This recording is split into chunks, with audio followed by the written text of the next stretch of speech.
And I think at the top of it, I would say to myself, you actually thought you didn't like hiking? That's what I would say, because I was a quintessential camper that didn't really want to come to Philmont. It was in the middle of my summer. It was a big summer. And my dad, I remember my dad very clearly saying to me, this experience is going to change your life. And I flippantly went, sure, as I threw my backpack under the bus. And I was probably, and I kept that attitude, by the way, for a good 24 hours after we got there.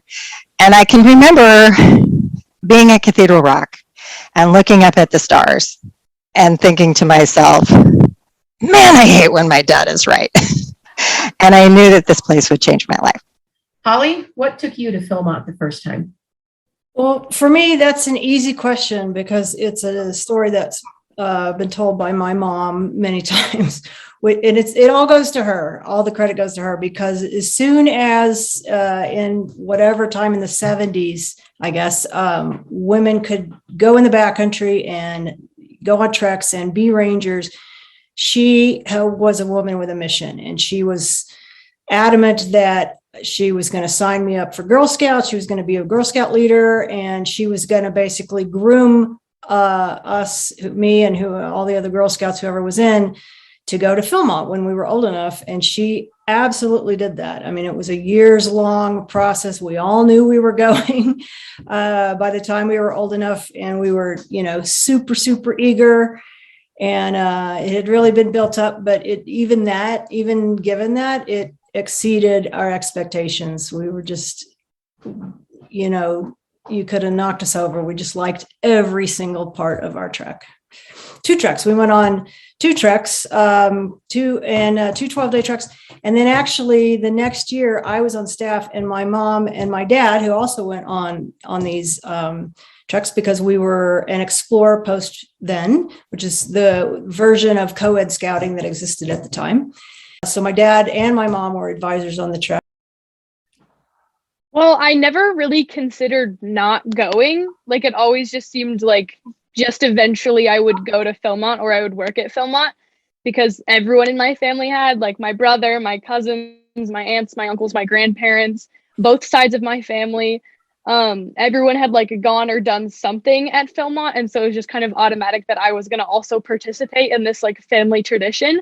So I had never really considered not going or not wanting to go.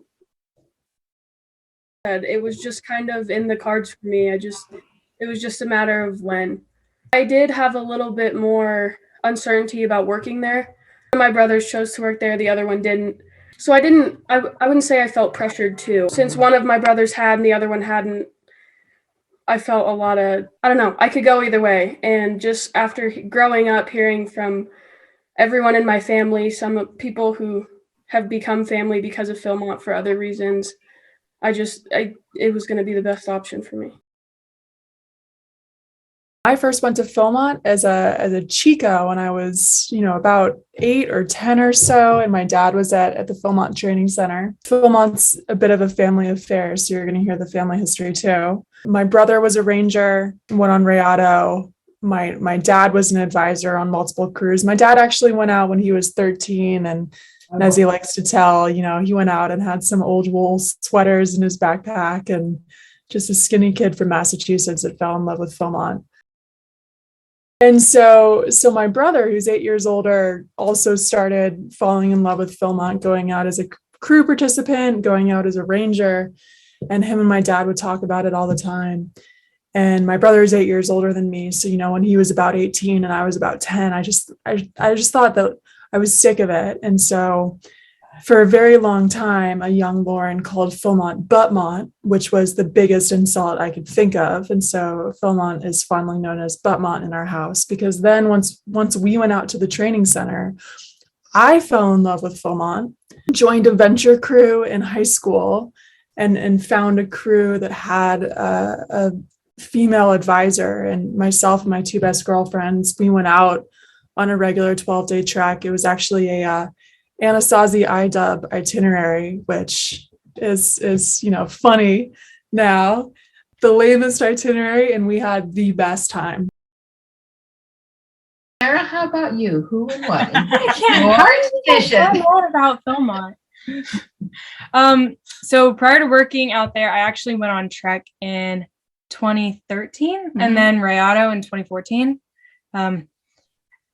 Kind of the family business here in the Evans household and the Smith household to go out and work at Philmont. And it was always kind of one of those things that I knew I was going to have to do eventually. I was not going to get out of going to Philmont. So my younger brother and I, we kind of hatched this plan and we said, all right, one and done. You get your friends, I'll get my friends. We're going to go, we're going to do a trek. We'll make her happy. And then we can just, wash our hands of this whole thing and move on with our happy lives. But I made a mistake because I brought friends that would then fall in love with Philmont and somehow talk me into going on this crazy 21-day trek called Rayado. Once you do that, like you've joined the cult pretty much. So I, at the end of Rayado, I was like, okay, I'm coming back on staff. And that's how I ended up working at Philmont.